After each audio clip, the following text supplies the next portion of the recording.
My name is Carl, My name's Oscar, and this is Who Would Watch This? where we review bad films and decide who would watch this. Well, apart from us. Who would watch this? What? Who? Bad. Alright, so, Carl, what are we going to be talking about today? Oh, today, Oscar, we're going to be talking about the 1998 Avengers, not to be confused with any of the others. You mean not the 2012? Not the 2012 or... I don't know, So any of them much more famous Avengers. So if you clicked onto this going, who would watch the Avengers? You'll stay, please. Yeah, we need this. Regardless need food in our mouths. whatever you've clicked on, just stay on the video. But trust me, because it's a ripping film, because it has 5% on Rotten Tomatoes, 1.7 on Letterboxd, 3.8 on IMDb, and is currently ranked 93 out of 100 on IMDb's bottom 100.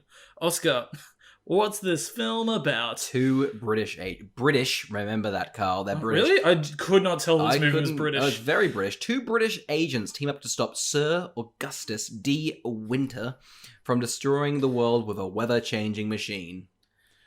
Yep. Oh, okay. Straight off the bat, Ralph Fiennes has now been featured 3 times in this, and his nephew twice with the after reviews. Oh, yeah. Do we think Ralph Fiennes is going to pop up again? What other Ralph Fiennes? We've done Holmes and Watson. Oh, yeah. And we've also done Doolittle. Wow. He is now technically, in our eyes, the worst actor ever. Oh, no, not Ralph. Oh, yeah, we're shitting on Ralph today. Yeah. We're going to be shitting on Ralph. This whole podcast is just essentially bullying Ralph. Not Ralph. When you say his name, when you say celebrities' names, just the first name, it really takes a lot of power away from them. It does. Also, I feel like just Ralph Wiggum is so much more famous than any other Ralph. So it's like, well. Had you heard of this film? I never heard of this. So my main experience, let's rewind to 2012 when little young old Carl was working at a cinema. Yeah. In his small rural town where he transpires. I'll buy it. I want the rights. And these old people were coming out of the movie that Marvel's The Avengers. Mm-hmm. And I was like, how are you doing it? And they were like, ugh, the Americans are just so over the top. They changed everything about the source material. It's nothing like the television show anymore.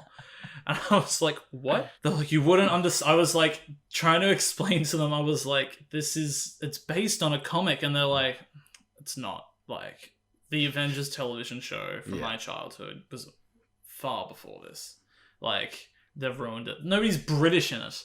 Like, I was so baffled, but I was like, am I insane? They were like, oh, because it has all those characters. Yeah. And I was like, what? And they were like, yep, there was clearly because I could understand if you would watch this, that Uma Thurman is a lot like Black Widow, and that would throw you. Yeah. But other than that, I'm like, there was a strong man. That's the Hulk.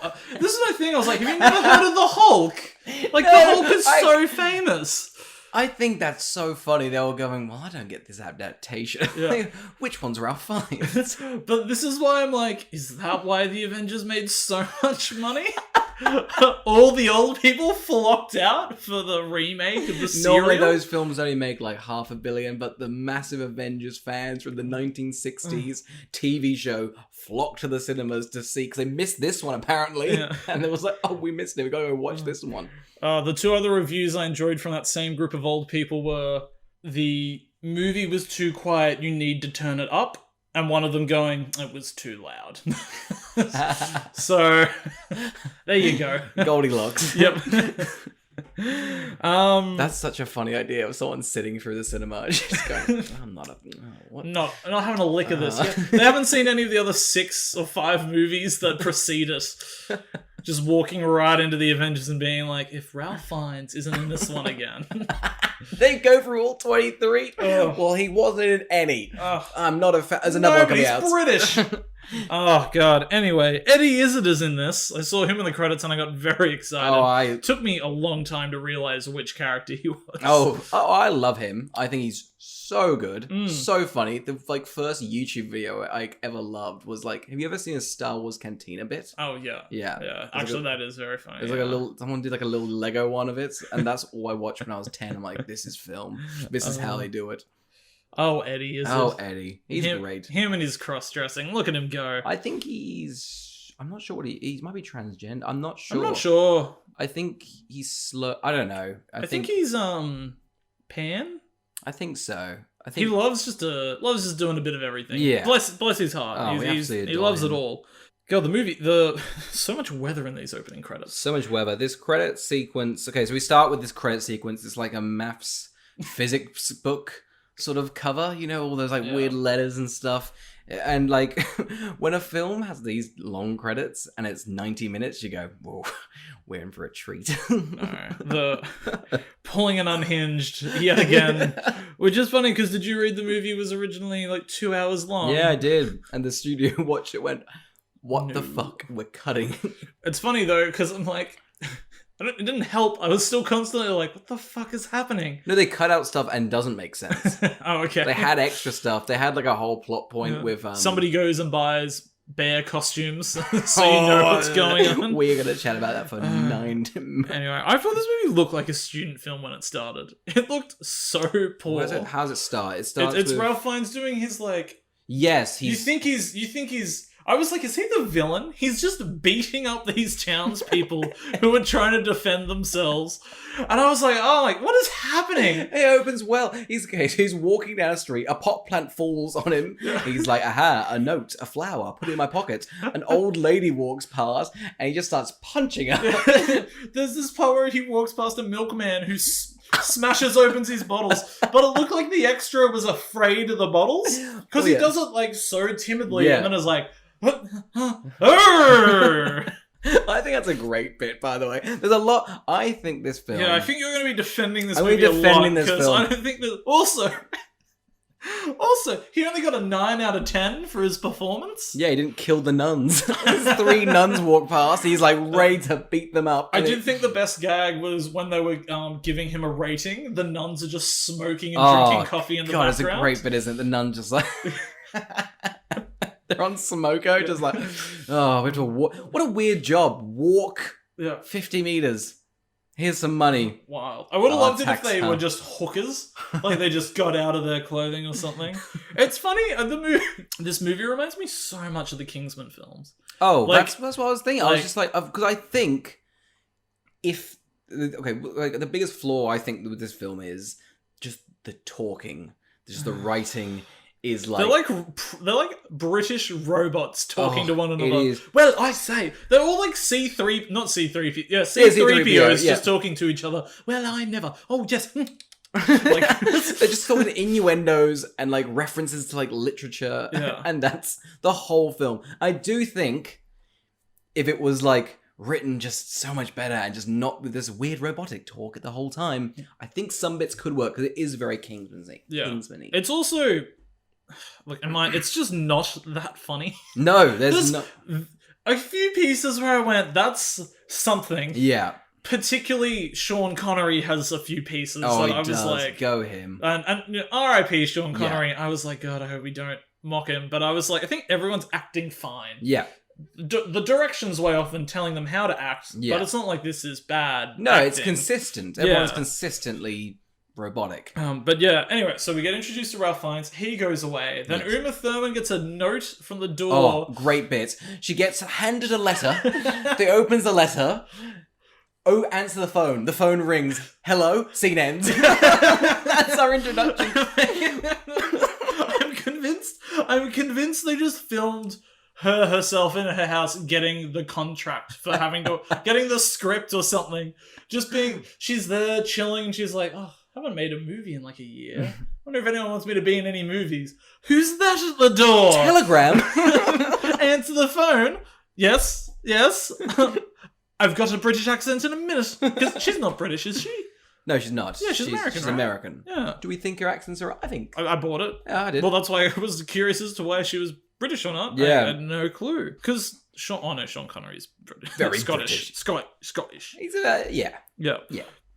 So anyway, Uma Thurman gets invited to go and to this gentleman's club, which Ralph Fiennes is at. It's called Boodles. Yeah. So there's the whiniest little sexist man at the door. I love him so much. I don't know how he does his accent. He's like, but it's for men only. We haven't had a woman here in 30 years. But it's such a weird whiny voice, isn't it? I love it. You can't come in. This is the impression part of the podcast. Okay, here we go. Oh, you can't come in here. You're a woman. Can I check you for a penis? Oh. Grabs down. Oh, it's a vagina. You're not welcome. Uma Thurman's already walked past. She's 20 meters down the line. He's like, I'm convinced he then just melts into a pole. His spine is just gone. Not again. I'll reform in 40 years. Anyway, so I was not expecting to see so much of Ralph Fiennes. Oh in this my movie. god, I know. I was into him. I was feeling it. I was like, there's some sexual chemistry in this that really works, some that does not work, which is the most British thing. The most sexual chemistry I felt was between Ralph Fiennes and Sean Connery. I went, those are two men that want to fuck. Oh, 100%. We talk a lot about men fucking on this podcast. Let's just jump straight back into it. Nude. Fat nude in a spa reading a newspaper. So into it. So into it. Because she's also just like, again, they're just talking innuendos. Like, so many innuendos. Basically, she's like, oh, is there a penis behind that newspaper? And he's like, no, it's here. Here's basically, he's like, do you want to play Find the Wiener? Like, it's so, I love it because it's such, because British people are so sexually repressed. So I do like Americans. The only idea of how they chat is they must just talk about innuendos. But translate it's just like, want to suck my cock. I get a mush. It does feel like they kept hiring people who write pornos, and then they were like, so write this scene so you think they're going to have sex, and then just end the scene right before they take their clothes off every time. It's 90 minutes of the start of a porno. Who ordered the pizza with extra sausage? Sean Connery must have. To his house! Oh, it's a beautifully British. Because anyway, they meet and Ralph Fiennes is like, Mother wants to see you. So they just drive to Mother's. And I'm like, why wasn't the phone call go see Mother? There's so many bits where they're just dancing around every single location. I have no clue. There's like, the ending, there's, anyway. But yes, so... It seems convoluted for the sake of trying to be like cool espionage. I think so, yeah. But it's 90 minutes and they go to like 40 locations? Yeah. Probably more. Anyway, so they meet Mother. And Mother's played by who? It's Slughorn from Harry Potter. It is, it's Mr. Jim Broadbent. It is Yaz. And he is in a wheelchair. I didn't realize he was in a wheelchair, and then at the end, it's like a wide shot, and I went, oh, he's in a... Was that always that? There's a part where he gets knocked out of a wheelchair. Did that not tip you off? No, that's when that's when he rolls down. Yeah, he rolls up. I didn't realize that because the gag is him and Father are both disabled. Yes, he's in a wheelchair. She's blind. So Mother's a male, Father's a... This must be from the TV show. It's a gag that is not funny. The only thing that I thought was funny, and I gasped, flat out gasped. She takes a macaroon. Yeah, I was like, holy shit, she is the coolest character I've ever seen. Because Ralph, I don't want to call them. We're not going to remember their names. No clue what their names are. Ralph Fiennes like, don't take a macaroon. She takes a macaroon, but then at the end, we're spoiling it right at the end. They get offered a macaroon, but she takes it anyway. So I didn't really get the whole... It wasn't like a payoff, this macaroon bit. Strange. Also, they're like British macaroons. And they're weird, right? What was that? Just like... They're like those coconut flat macaroons. And I'm like, macaroons have I've emerged from a puddle to tell you about macaroons. It's a soft language. I hate it. They just don't talk like people. They're all quips. They're all the entire... None of them are clever. None of them. Not a single one. Not a single one where I went, that's funny, witty, or clever. That's why it's so porno-like. It's so porno-like. So then they're anyway, they're in a suit shop, which is again very Kingsman-y, but it's before Kingsman. So did Kingsman take from this I don't know. It's strange, isn't it? I have no clue. I do want to say, and this is the first huge issue that maybe because I was only half paying. Yeah. I let the movie just breeze past me with notes here and there. But, so we meet Sean Connery playing piano by himself underneath a portrait of Uma Thurman. Is it explained why Uma Thurman has a doppelganger and why Sean Connery knows it? No. Oh, wait, like in the original script or just like ever? Ever, in this movie. No clue. So I didn't miss it, it's just not explained why there is a double of her. No, because so there's a double. So there's security footage of her stealing like some weather shit. I can't remember. Yeah. So Sean Connery has the double of Uma Thurman. I don't know how he got her DNA or anything. Well, has he made her, or is because this chick's like, oh, okay, because this chick is like, you're a Gemini, and I was like, oh, so does she just have a twin she doesn't know about? But she is made. She's a clone.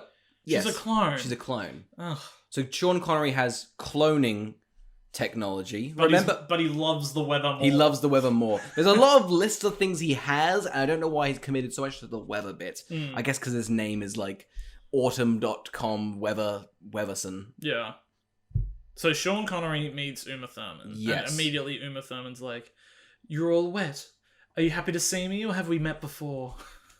And it's like, so, but Ralph Fiennes drops her off at the mansion. He's like, "Don't forget, try and persuade him." Yeah, which was he's just kind of pimping her out. Yeah, like, pretty much. Go nuts. Try fuck Sean Connery. Yeah, that's the mission statement at the moment. Anyway, so there's a part where Sean Connery's head gets massive.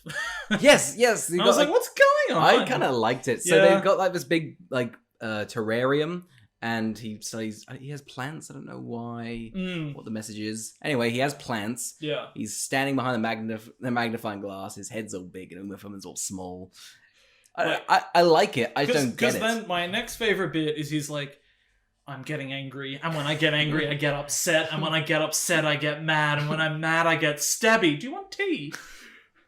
And that was the last point in the movie. I think if the movie was... I didn't realize the movie was directed by the person that did... Christmas Vacation, which I think is a really fun Christmas movie. So I think going into it, I wasn't aware that the movie was going to be comedy-ish. Okay. Right? So up until here, I was enjoying it. But after here, I was like, maybe this is funny-ish and clever-ish. Yeah. But after here, I lose pretty much all interest. Because the movie becomes so hard to follow. Oh, and to me, so boring. The film for me at the start, I went, oh no, this is not going to be a good episode. It's just boring, a bit bland. I'm just not a fan. And then there's the twins. There's a bit that fucking, it shot up for me. This is a great fucking fantastic film. Anyway, so yeah, Sean Connery. Wait, so was it when Ralph Fiennes gets attacked by the weather? Is yeah. that when it was shooting up for you? No, that wasn't shooting up for me. I was confused because I took points down because I'm like, it wouldn't snow that quickly in this film. But he owns the weather, so that's a point. So the points went back up. Yeah, the points went back up. Yeah, nice. Because so then the Uma Thurman's double comes out on a sleigh, like Narnia, with snow dogs, and just shoots Ralph Fiennes. He then wakes up in the next scene like, oh, thank God for this bulletproof vest. T. Millardy winks to the camera. It's just, I don't get it. They keep transforming, and then you kind of think there's gonna be a twist with Uma Thurman and her twin. Like, they get mixed up, and it's been like a double... What you've got is you've got a mix of a movie that wants to have little bits of Austin Powers and also a serious action plot. It's strange, isn't it? And it achieves neither of them well. It's not funny, so then when like a comedy bit comes up, you're like, oh, and then dramatic... The romance in this is... weird, right? It's very uncomfortable. It's so uncomfortable. There's a part where Sean Connery, I think, hypnotizes and goes to rape her. Yes. That never is explained or comes back. No, I guess is there reasoning just like he's a bad person? Is that why people write that in? He's so not... It's the same as like when you, it's like the villain kills a puppy or a child or something, and they're like, how do we quickly demonstrate he's not good? Yeah. It's like that. It's kind of just lazy. Anyway, let's get to the scene that I'm sure you're just absolutely in love with. Just explain it away. I adore it. Okay, straight up. Smash cut to a boardroom of 20 people in teddy bear costumes, all different colour. Sean Connery is in huge, lifelike teddy bear costumes. They're huge. They're massive. They're mascots. Like for a parade. Yeah. But at this point in the movie, I kind of like, I guess it's like one of those kind of dumb ones. No, this one, I love it. Because then Sean Connery takes off his hat. He goes, well, I know all of you, but you don't know each other. So let's chat. Carl, what is the logistics of getting a bear suit for a meeting? Like, here's the thing. You can't drive in that suit. No. So they would have had to have rocked up, not in costume. Sean Connery gives them a costume, maybe? I don't think so. I think they've rocked up. Because here's the thing. Immediately afterwards, we see people that were in bear costumes throwing them away and meeting each other. Yeah. So I was like, it negates them. The whole point, yeah, because it looks... Like, why do they have to do a full body? Couldn't they just be the heads? Yeah, 100%. Oh, those hands. No, that's my pal Brad. He's always wearing the gloves. This is... I just don't...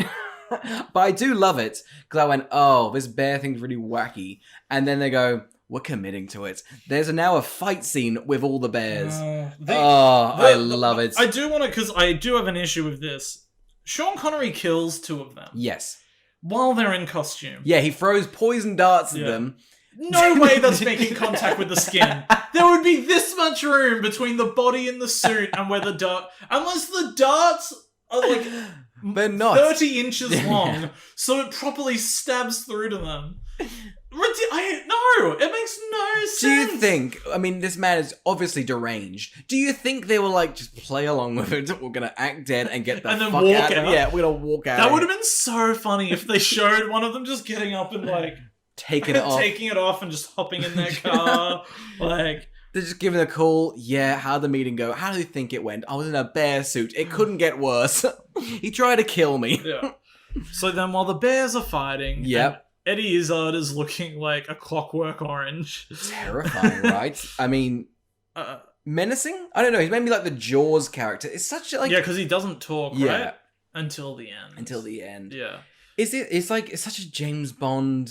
It's such a weird mix, because it should... Some of it should work, and I think that's why I like it. I mean, I'll give it like a 5 out of 10. Because I think... Well, don't you reckon it should be more like Get Smart? Yeah. Like if the serials Get Smart, like... Yeah.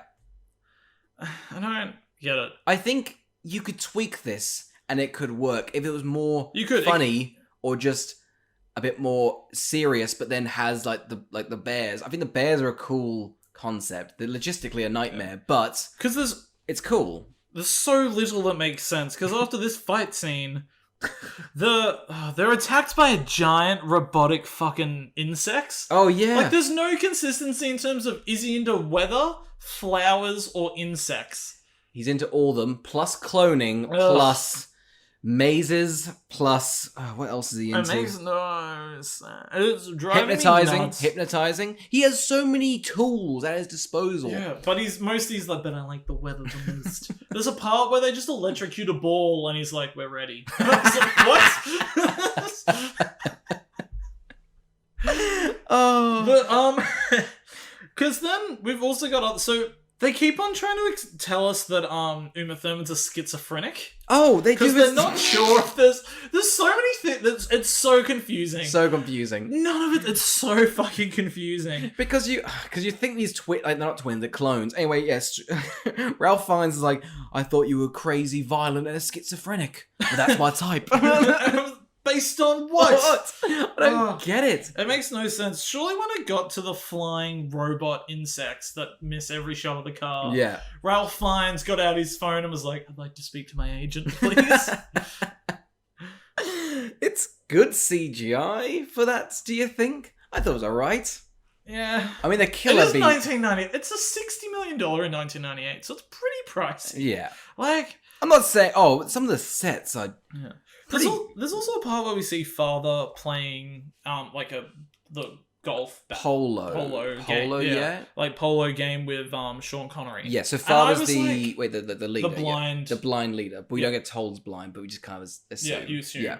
And I was like, okay, so she's also a villain. Yeah. But they don't say it in that scene. No. Are we supposed to take away from that scene that she's the villain? Well, yeah, there's sexual tension between them. They were almost just because it looks like he's trying to... Yes, he's cheating her. He squashes her ball down because she's blind, she can't see. Yeah. But they kind of... it establishes they're friends for a while. Yeah. And that he's cheating on her. Because I think they try to make it look like later it's a twist that father's the villain. But it's not. But it's not because we saw the villain interacting with immediately the head of go, the oh, so they're good friends, they're probably working together. Yeah, like it's very, very, very odd. It's such an odd one, isn't it? Oh, God. Anyway. This B bit goes on for a while. Yeah, the B bit's very long. This is where I was getting pretty fed up. It's such a wave of films. I was kind of going, okay, it's dumb. Oh, when the bears showed up, I was happy. Seems like you rode the high of the bears for most of the film. I don't know why. I thought it was just like so creative. Actually, another scene I really like, but we'll go into that later. Anyway, so the old lady stops them while the bees are chasing them. Yeah. And then she shoots at the bee and then shoots at Eddie as our bee gets away. Yeah. I think the movie's really greatly summed up with before the three of them go into a maze. Yeah. A giant peacock rears its feathers and it turns out the peacock's a camera. Yeah. And it's just one of those things where I'm like, couldn't you just have a camera? Why'd you... He's so extra, isn't it? It seems like a waste of money and time to build a fake peacock to rear its feathers when it needs to record. The technician, when it gets broken and you have to call someone out, who are you calling out to a peacock camera service, PCS, to fix that? No one in their right mind. That must be so finicky. Could you imagine the person that goes home at night and is like, I'm working for Sean Connery and he's driving me nuts. I'm making clones. He's so into the weather. Like I made some bees before that kill people. I kind of thought, oh, he's like evil. But like because they're in bees, like they can't shoot at anything. No. So it's like, wife, I'm just exhausted. I'm just so exhausted. So exhausted you don't get a name. You're just wife. I gotta clone someone tomorrow. What's that gonna be like? I don't even know. What if that goes wrong? Anyway, off to bed. Yeah. Oh, God. Anyway, so... while they're walking in the maze, Uma falls the most violent fall. Hang on. Oh, yeah, she does. But she goes, this is amazing. Yeah, and then falls. I'm like, you deserve that. She fucking rolls. And I was like... Did you kill Uma Thurman? It's the most violent fall I've seen. I thought Parasite had a violent fall down the stairs. Yeah. This one's like where I'm like, oh, so she's dead. She's like proper dead. She should be dead. Just like she's like hitting spikes, dislocating necks. I read in the trivia 9 people died to get that shot. The director's like, another woman down the hole. Say the pun and die. Sean Connery then comes to fight Ralph Fiennes, then disappears. Yeah, so she falls down a hole. Yeah, so Sean Connery, like, this umbrella, they do this sword bit. What's the umbrella bit? So we haven't even talked about the umbrella. That's like the theme of the film, I guess. Brollies, because he has an umbrella and the guy likes the weather, so like, that's the stopping. That's the whole metaphor. That's like the whole running theme for it. Yeah. But the theme's umbrellas, so it's shit. I don't know why. Why are they called the Avengers? Is that what I think that's what the TV show is called? Yeah, but why? But when they're never avenging anything. Then whenever they're never avenging anything. They've never been like, this is Avengers. You guys are the Avengers. Why don't they call themselves like they have a name, don't they? They're called like Broly or something. Isn't that their? Maybe. I don't know. Why isn't it called like Mother and Father? Yeah. Or like Mother's Kids, Mother's Organization, Crippled Mother. Would you watch a film called Crippled Mother? If it's in the IMDb bottom 100, yes.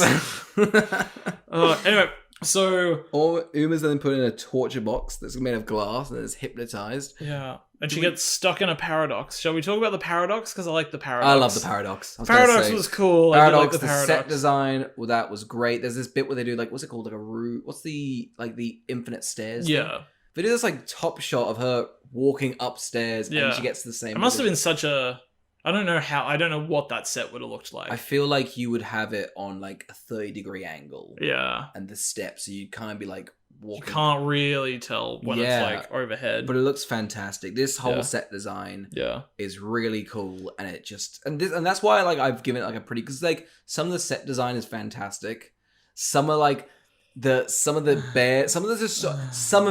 elements of it. I've never look at all these straws you're grasping. Literally grasping. We review such bad films, and constantly I'm like, there's nothing good in this, and there's bits in this that I'm like, ugh. If you just retweaked it a little bit, I think it could be like a classic. But it could be like would you rewatch this movie? Like, it's so hard to watch. For like, fuck off. For like inspiration for stuff. Because there's a little bit... What do you mean? That bear mascot thing is great. Don't groan. Go jump in a maze. I'll go call you amazing. God, I will. Anyway. Look, I think some other stuff happens, but I became so disinterested the next thing. What happens next? Eddie Izzard whacks an old lady. She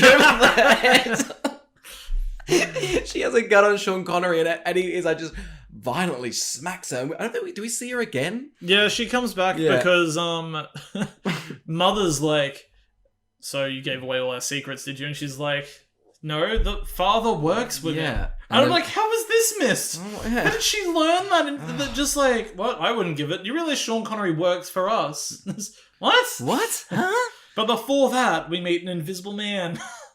I don't. There's another thing. I don't get it. I don't get what's going on ever. So this, oh god, it's so he's invisible, but he has like pipes, and always with invisibility, go, you're not wearing clothes, are you? Yeah. He was totally naked, just nude, so nude in that sweaty little office. Yeah, so erect. I think that, but the thing that like I get confused about, because you see the pipe in full. Yeah. Whereas it's of my mind that I think, if it's inside the body, it should also become invisible. It should. When he I think you should only be seeing kind of like half, like the lip of the pipe that you breathe through should be invisible. Is it not that? Is it not that light passes through you? So would it not matter? I know, but then it's like, so if you've got a peacemaker or like a metal tooth or anything, that just floats as well. I guess it would, yeah. But here's the thing as well: the projector projects onto him, and you can kind of see the outline of him. Yeah. So it's anyway. This guy has just the plot of the movie. He's like, anyway, so father's evil. Here's all the weather stuff. Yeah. There's a lot of stuff. It seemed to me like it was a reshoot. Oh, 100%. To explain the plot. Literally. Ralph Fiennes like, how did you know this? And why didn't you tell anyone? He goes, nobody asked. Cut. And we're moving on to like Sean Connery's Scottish monologue. Oh god, he's got so many costumes, Sean Connery, in this film. I swear to God.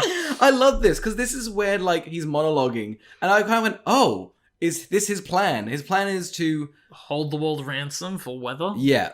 Or they buy the weather from him? They buy the good weather from him. For the listener at home and sinking into my hands, this is just rubbing my forehead in confusion. Like, I'm so... We're 50 minutes in, and this is like, we're finally figuring out what's going on. You go, oh, but gotcha. And it's like televised. But so this is what I could not understand. Yeah. So the whole movie, they're so concerned with Uma Thurman. Yeah. Why don't they try stopping Sean Connery? Like, they're more concerned with stopping Uma Thurman. Because I think... So father, who is evil, I don't know why she's leading the investigation, is kind of like, hey, she's evil. And mother's like, no, hang on. We'll let her lead us to Sean Connery. They immediately know Sean Connery's the villain, but they don't listen to that. They then arrest Uma Thurman's character because she's the only lead they got. Also, there's a really sexual... Yeah, we'll come back. There's a really weird sexual scene where Ralph Fiennes putting on boots on her and zips them up. There's a tracker in the boots, but it was just a weird scene. Anyway, yeah, that's what I think's happening. It's 90 minutes. It's very confusing. It's so confusing. There's a hot air balloon, and I don't know where it came from or how they got onto it. This is great, because they go, all right, so father's on the... Fuck, it's confusing. Father's on the hot air balloon with Uma Thurman's clone. Because we don't see father die, or the doppelganger Uma. So I thought, oh, we're going to come back. Nope, they're dead.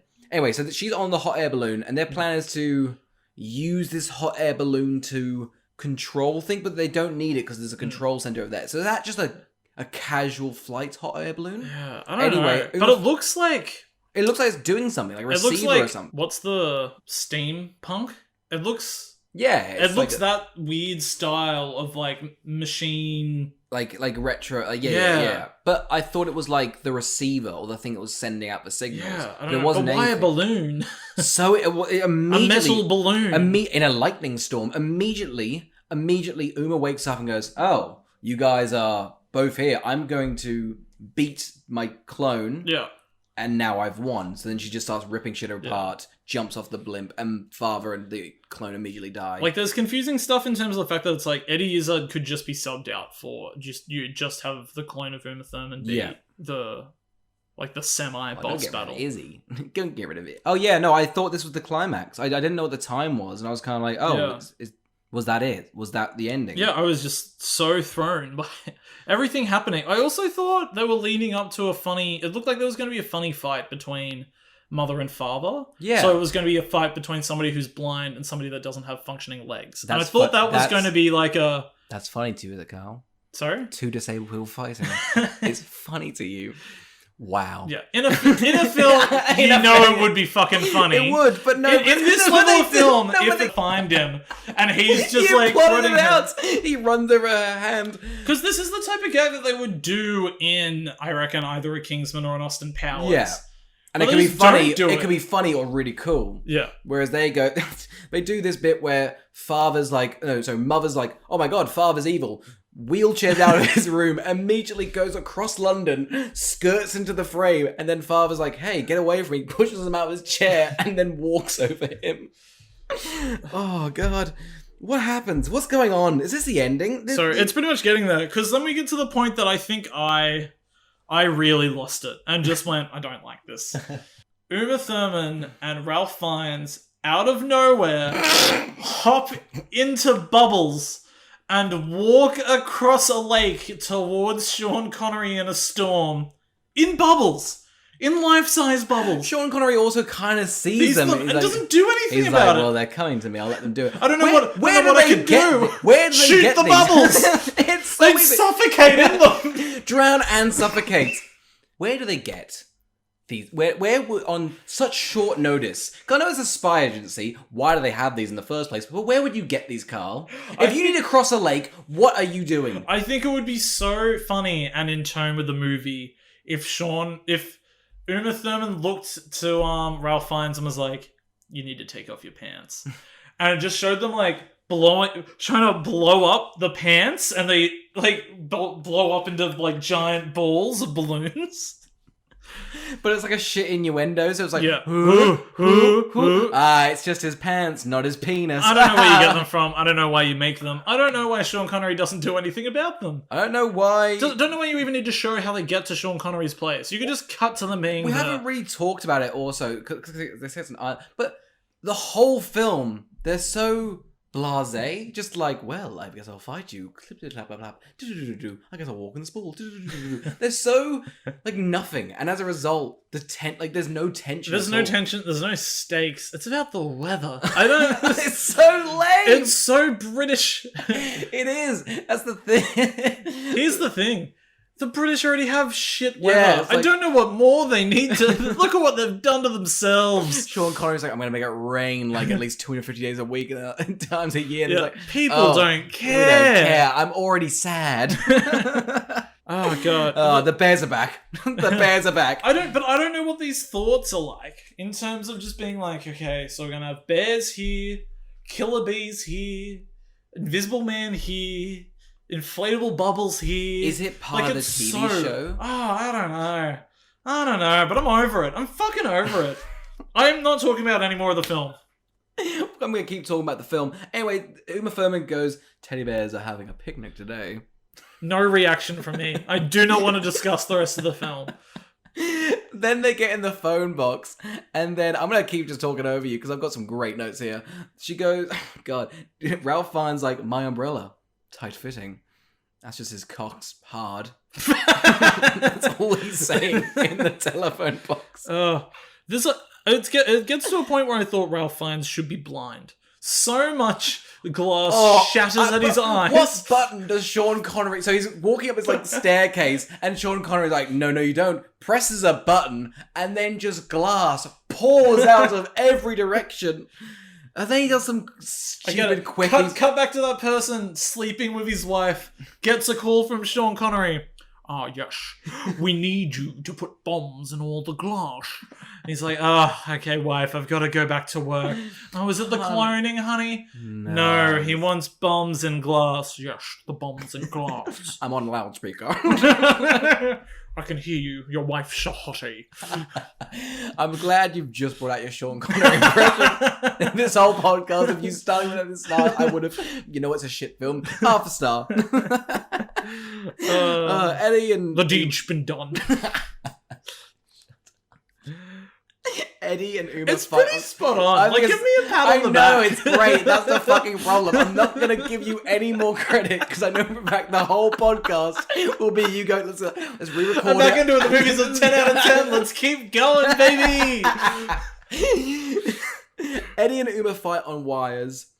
And then Eddie prays, it's a pretty funny line. He falls off the wires and then he hasn't spoken the whole and he goes, oh, fuck. And gets... Which is so ADR'd. Didn't that throw you? How ADR'd it did a little bit. Yeah. It's strange, but I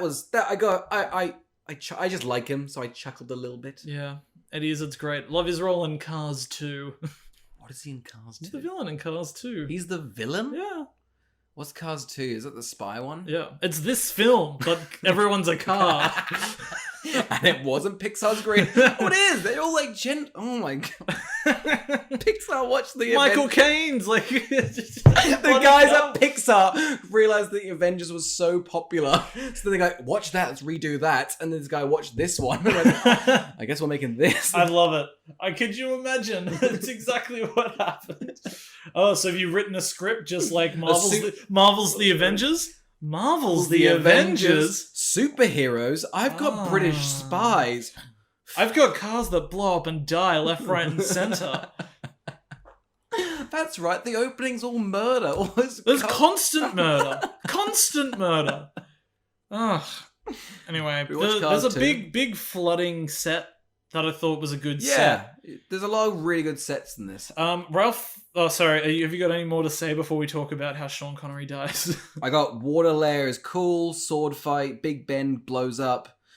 Ralph Fiennes, his plan... So, Sean Connery's they're fighting, sword fighting. Ralph Fiennes is hanging off a ledge, and Sean Connery's like, I've got you now. Ralph Fiennes like, no you don't. Falls. Catches onto another ledge, pulls himself up. And then Sean Connery walks down, is like, hey, we're going to continue this fight still, right? You haven't got a sword? Anyway, go on. So then Ralph Fiennes stabs Sean Connery with a blunt object that pierces all the way through his body. Yeah. Not sure how that works. Now, they are on a metal bridge covered in water, both standing next to each other. Sean Connery is struck by lightning. What are they? Are they in they're in this a water silo, maybe? A water I don't know. A water silo, and there's a storm at the top. I guess the weather's coming from there. Don't know. You're right. He gets shot by lightning. Yeah. Ralph Fiennes should be dead too. Everyone in this... Everyone should have gotten electrocuted in an instant. In an instant! Because what happens is that the electricity runs through your body when you're struck by lightning, and it gripples the ground, and that's how, depending on your stance and stuff, is usually how people die if struck by lightning. Depends if the pressure of the lightning is going to be able to take it off by the ground. He's standing on metal. Therefore, the electricity would run through his body to the metal and to Ralph Fiennes. But also the explosion of lightning alone is knocking him fucking 40 feet back. Instead, the lightning seems to be like a hand coming down, picks up Sean Connery and is like, I'm going to take you away. Yeah, so he gets sucked up by the storm. Yep. We never see him again. Yep. To me, the movie ends. You're not wrong. It seems to go to this shot though that's like, look at Britain, look how great it is, and I'm like, what is it? Did it rebuild? Yes. No, we need to. Yeah, because they're having champagne. They're having another fucking macaroon. Yeah, tea. No, we're having champagne. Yeah, it pans. That was massive helicopter shots, and I was like, oh, it's gonna reveal Sean Connery in the distance, something's happened. But it's just kind of a shit shot of London. Oh. And the film ends. Yeah. The Avengers. Real quickly, though, I was thinking this. You know how the evil villain, computer always is shut down. Yeah. Shut down. Do they hire somebody to do the voice work for that? Did Sean Connery, was it just the guy? Was it his wife? Oh, yes, I need your wife to come to work today, too. She's going to record lines in the circumstance that I lose this. Yeah. I need a fail. It's like one of those Pixar recording. It's like, hey, yeah, look, we need you to count down from 10 again. Just do it a little bit slower this time. You are going to be attached to a bomb. That would be great. All right, and go when you're ready. Hey, look, that was great. We love your energy. We're just going to get you to run through it one more time. Maybe pick up the pace. That could be a fun one on this one. Yeah. Okay. Cool. All right. So that was even better, honestly. So Sean loved it. Absolutely loved it. We do need you to do another take. It's a glass screen. He can just see him going, no. Sean Connery's so unhappy with his arms folded. Get the weather. That's it. I've dealt with clones. Now I'm losing it. I'm losing the accent. We can't do it. And on a high.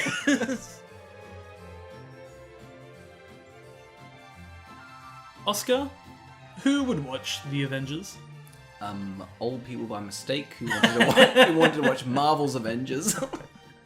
And now I've gone, where was Tony Stark? Do you reckon young kids instead? It's young kids who wanted to watch Marvel's The Avengers, watch The Avengers by mistake. The website I watched this on, it was the first result. And I was like, not so... Is that more popular, this one? Imagine if that was the issue. Constantly, people are like, it's just not the Avengers I know and love. Have you got another? Let's see. If you like set design, costuming, all that stuff, it's quite good. I genuinely think that like trapped scene in like the maze, is very cool. I think if you're a furry, you'll love this. If you're trying to get into like oil and you're a furry, here's some ideas. Yeah. Get everyone to dress up. If you've been watching movies, if you watched the movie Geostorm and went, oh God, I love a movie about the weather, this is probably for you. I think if you're not great at following films, this is for you. Because it's not your fault. Like, you don't have to feel dumb. The film doesn't know how to do it. It's the film that's dumb. So if you're lost, that's the intended... If you're constantly watching more adult fare and being like, I just don't get what's going on, this movie's for you, because nobody knows. How are we ranking? Because I'm going to say, like, on the terms of like a spy thriller, where are you putting this? Where am I putting this? Yeah. Nowhere! It's not warranted to be honest. There's no film, like a spy sort of genre, that you think is like there's worse than this. Agent Cody Banks 2. A slapper of a film. Go on with your... Agent Cody Banks 1 is terrific. 2, no. What happens in the second one? I don't know. I think Anthony Anderson... They go to England, don't they? Do they? Is Lizzie McGuire in that one? Yeah, I think... I feel like Cody Banks is going to be... God, I was watching Sharknado 3 the other day, and Malcolm in the Middle was in that, and I was like, oh, I miss you, Malcolm. I wish you... I had another, but it's completely lost from my memory. I liked the bear bits. I think in another film it could be fun. Can't hold up the entire fucking film. It will, because it's only 19 minutes and the bears are 10 minutes. Surely there's probably a thing on YouTube that's like the best bits of the Avengers from 1998. Actually watch it. It's probably a funny compilation. Yeah. Other than that, don't sit through this. No, there's a lot of bland. I had to get up early to watch this. Early. I think that's why you're spiteful. I was like, 11 o'clock. You were like, oh god. I had to wake. It's crazy to me that I had to. Because this has been like the new way that I've kind of been watching them because of just being busy. It's like I watch it, I get up, my alarm goes off, I roll over, open up the laptop, and search on Netflix. The film, like seconds after the alarm goes off. It's like one of those things where I'm like, I dread it. I gotta go for work. Roll over, and they're like, people in my household are like, Carl, why don't you do something? Go outside, and they're like, I'm doing work. Like, I'm not doing this for... They're like, what are you doing? I'm watching a movie. And they're like, you don't get to complain about that. And I'm like, I do. I do. Because then you say it out loud, you go, what are you doing? I'm watching a bad film. Do you like it? No. Why are you watching it? Oh, I'm gonna talk about it. I've written 1,000 words on it. And I'm gonna talk about it with somebody for far longer than anybody should. Like, that's where we're at. We've actually just realized what we're doing on the podcast. We end now. We're not doing another episode. I also do like that most of our podcasts are longer than the film themselves. Yeah. I think that's such a great bit. I did find out we met somebody that was that listened to this and they were like, you can't do a podcast longer than the movie. Doolittle's longer than the movie. Like, Doolittle's you can't. a slapper. I was like, nothing's worth cutting in Doolittle. You shut your mouth. We peaked. Yeah. So somebody else that listens to the podcast was also like, my favorite part is you guys just annoyed at the premise of your own podcast. And it's true. It annoys me every I get time. to the end of this and go, I write, all right, who would watch it? Fuck, I gotta think of something. I'm thinking every New Year's we get to reward ourselves with we can talk about a good film. Well, but there's nothing to talk about. You're just complimenting it. We're just complimenting it. Oh, There's no funny bits on that. You can't be like, I guess. There's nothing entertaining about listening to somebody deconstruct a good film. No, exactly. Oscar, what was your palate cleanser? God, it's such opposite. For the sake of this contrast, I'm gonna say this is one of like the worst films I've seen for a while. I watched Citizen Kane. It's such polar opposites. How crazy is it Citizen Kane lived up to the hype? I know it lived up to the hype for me. It did for me. Yeah. And like, yes, we've both been to film school, but not for like yes, there's like wankiness about it. Yeah. Like the whole, like, not the actual film, but just the aura around it. Like if you watch it, that has to be your favorite film that you do. Yeah. If you like. I just thought it was good. I was like, wow, this movie is made from then, and I was like, it's still pretty good. I'm hooked. Well, like this, I'd watched the start before, and it's the sort of newspaper sort of reel. So I was watching that, and I was like, ugh, I hate this. That's what I did. And when it cut, and it was like, oh, this is terrible. Yeah. And I was like, oh my god, what is happening? This is the most modern sort of twist. Literally. The fact that it's in a 1950s film. I adored it. I was like, because I'd seen that and gone, I'm not watching this. This is fucking shit. And then that happened, went, fantastic. Yeah. I also thought that it was like, it has like clever things to say about the... I like the, what was it? I thought it was an interesting way to talk about a man's life. Is trying to figure out what his last words of life meant. Yeah. Well, I like the premise of like, hey, here's a quick summary of who he is. And now we're going to go into detail of why he did these decisions. It's such a nice, simple story. But then even then, it's like it does this whole thing with how like... Because a lot of it's just about how like news is corrupt and stuff like that. Basically, it goes, even that film at the beginning, none of that's really true anyway. Exactly. Because of all of this other stuff. It also has like this clever thing where it's like, because it's about learning what this last word is. The movie has its cake and eats it too by being like, you can't sum up a man's life with a word. Yeah. And then it does. And then it does. And, it's like, and it nails it. Like, I was like, holy shit. Yeah, you guys fucking did it.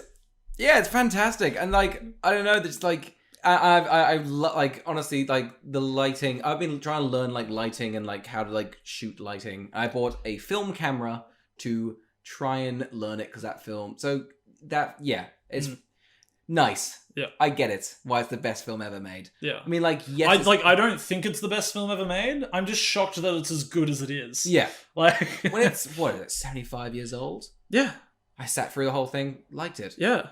I was not expecting it. You know, when you go into some old films, you go, all right, I've got to prepare myself. Yeah. And there is a part that I thought that didn't age great. It's like Orson Welles is in a fat suit and a ball cap and has to trash a room, but clearly only has minor movement in his arms.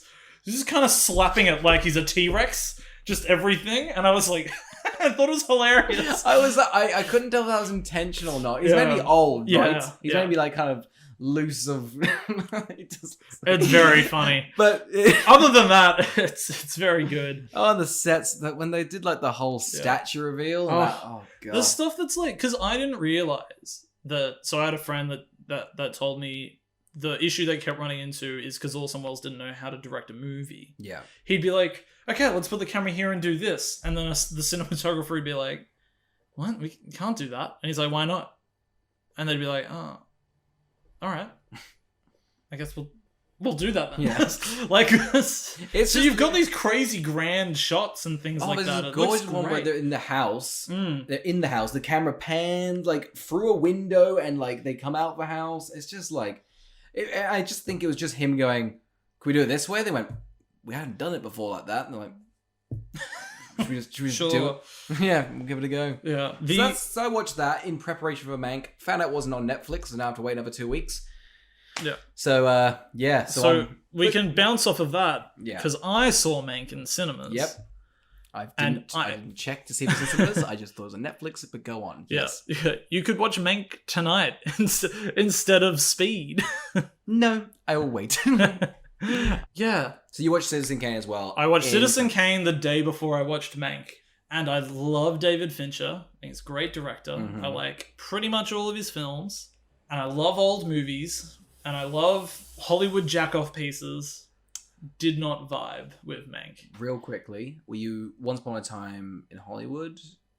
I've heard similar comparisons. I think Mank is better than Once Upon a Time in Hollywood. There's more plot to Mank. Yep. Mank just wasn't what I thought it was going to be. Mm-hmm. It's so well shot and acted, Mm-hmm. and direct. Like everything's great. It's just a very cold film. Mm-hmm. It's not a lot of emotion. I didn't think it particularly added much to Citizen Kane. There's bits where it's trying to show little bits of inspiration. Mm-hmm. To me, it didn't actually feel like it was much about that. It gets more interesting towards the end, when the script's done and people are kind of saying things about the script and blah, blah, blah. Mm-hmm. But it's a long road to get there. And then the movie, I thought, ends on a very schmaltzy, sour note. That if it had ended on a different way, perhaps I would have been a bit more positive. I'm not giving it a bad review. No. I think the movie's still good. But there are a lot of people that think this is the movie of the year. And I thought it was going to be a Best Picture frontrunner. I don't think it has kind of any sort of heart or mainstream appeal to get it over that edge of winning that Oscar. I could be wrong. Not even during this year. Like, I mean, I we'll find out. There'll be some Oscar-winning stuff thrown at like a month's time, maybe. Yeah. Like, there's still like the Oscars are postponed a little bit, so more That's right. It's come out. March or February. Yeah. Yeah. So, but yeah, I wasn't taken. I wish I liked it more. Mm. So, but I thought it was going to just be like, because David Fincher is usually everything's usually very like energetic and things like that. And moments of this and they're really good. But then some are like a slog. There's a scene in a zoo that goes on for fucking ages and it adds nothing. And it felt more like he got really into doing these old-fashioned shots. Yeah. And the lighting and stuff. And it does look great. Is it like noir, sort of? Is that what he's sort of going for? So similar to Citizen Kane. Yeah, it's like he really wants it to be a companion piece to that. Yeah. And some of it's really good, but like... And if there's any director that can, I think he's earned a bit of a right to. So yeah, I don't know if it was me hyping it up too much, but simply I just thought it was a very cold, not that entertaining movie. Do you think so? Like... Because there hasn't been a big film other than Tenet that like you've got, I think, real keen for, and also it's like, do you think the hype was there and it just like it wasn't what you expected, and that's why you've sort of given it? But in the end, it's just I don't think it's a particularly entertaining movie. Even bits of it's very similar to Once Upon a Time in Hollywood, where I think bits are just really great, but then I'm just like, God, it's long and not about it much. Yeah. It's also a lot of the suspense of the movie is kind of on like the fact that it's like, will Citizen Kane be made?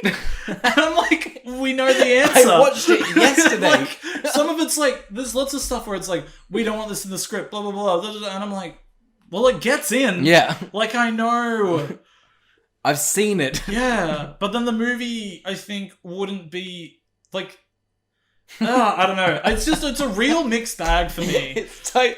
I just like watch Titanic, and so often during the film I go, "Oh God, I hope the boat I go, I know I know it's gonna sink. I know it. Yeah, it's done. It's finished. Yeah, like I think just because I love The Social Network so much, and that's a movie that you don't think is going to be as entertaining as I think it should be. It's also like dated now because Facebook's now even like bigger. Yeah. You can do even a bigger story. You could do a sequel if you wanted. Easily. Like, so much has happened with but there's like a breakdown on YouTube that explains how the trial sequences are basically shot like an action film.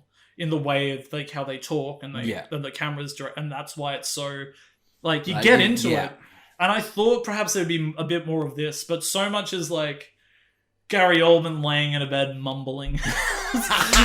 Like shot gorgeously, and but at the same time there's bits where it's just like, oh, here's a character that's important, that's just been on screen, they don't come back. Like it's so it's I'll be interested to see what you think, because I know people do love it.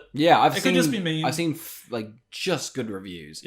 I do think it's a very I think it's his most pretentious film easily, but I think and Oscar baity film, so I think it shouted to me like he wanted an Oscar, but you know.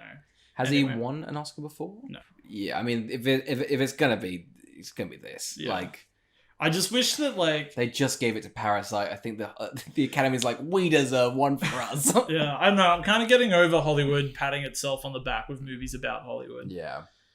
Also about Citizen Kane. Yeah. Which again, with the flaw, what I didn't like want to watch Citizen Kane was just that sort of like. That aura around, like, you have to like it. Yeah. Glad I liked it. Yeah, same. Yeah, but... And I was glad that I, like, genuinely, like, really liked it. Yeah. Yeah. The other thing is also, it's like you watch it and you're like, cool, you're just not as good as Citizen Kane. Like... That's the thing. Yeah. You're really comparing yourself to, like, one that still holds up. Like, in 75 years, will this film hold up? Like, there was a part that I loved in Citizen Kane. He gets that... He sends a check to his friend, and he gets it back, and it's torn up, and it's with that... letter that he... And I was like, fuck, it's modern story. Look at that. Yeah. Look at that. There's so much. The weirdest bit at the end is when, like... And just, like... He must have been such... He did plays, didn't he? Yeah. So he's like, hey, here's my play, friends. Let's go for the play. It's like just, like, headshots of them, like... Like, hey, introducing this guy, this guy, this guy. Yeah. It's... Yeah. Yeah. I mean, we're not the first or the last people to say it, but pretty good. So, yeah. I know, I think... I still liked Mank. I just didn't love it. And I'm keen to talk to somebody who just fucking loves it. Yeah. So I can just be like... It might be me in a week. Yeah, I mean, did you love Once Upon a Time in Hollywood? Or are you... No, I'm pretty, like, neutral about it. I think... I'll be surprised if you're not neutral about this. Yeah. I'm like, I like it. But again, there's like... And I think rewatching it now, knowing what I know, it's like... Maybe, but like... I guess I'm just a fan of like clever, concise storytelling. Yeah. I really like towards the end of Mank, because that's when the plot really ramps up. Yeah. But it has these scenes that like I thought really drone on. Like 20 minutes is just fucking Gary Oldman being drunk and doing this powerful monologue, and I'm like,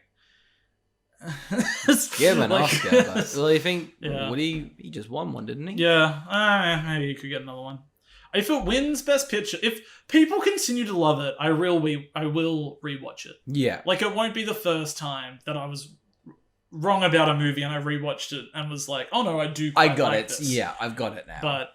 So, I mean, fair enough. Like, if you're expecting that and it's not that, I get... Like, so often I've done that. Yeah. And I've gone and rewatched it and gone, oh, I get what they're trying to do. I do enjoy it more. Yeah, so I just... Like, the whole thing, the main thing, my issue, I just don't think it's particularly entertaining. Yeah, fair enough. So, yeah. Anyway, alright. So, please join us next week when we will be reviewing the 1989 Christmas classic Elves. Christmas horror classic Elves. Elves. What is the rating? It's got has a 4.1 on IMDb. Oh, I'm keen. Yeah, get into the Christmas spirit. Yeah, with elves.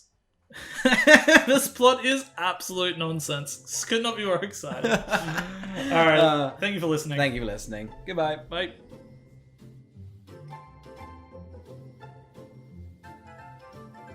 Alright guys, thank you for listening. Tell your friends about us. Maybe one day we'll read out your weather. You can find us on iTunes, Spotify, Stitcher, and YouTube. And if you have a film you'd like us to review, or questions you'd like to ask, email us at askwwwtpodcast@gmail.com. You can leave us 5 stars on iTunes or any sort of praise anywhere. It helps new listeners find us and our egos grow. Alternatively, don't do anything and see if we care. Yep, ball's in your court. Thanks for listening. See you next week.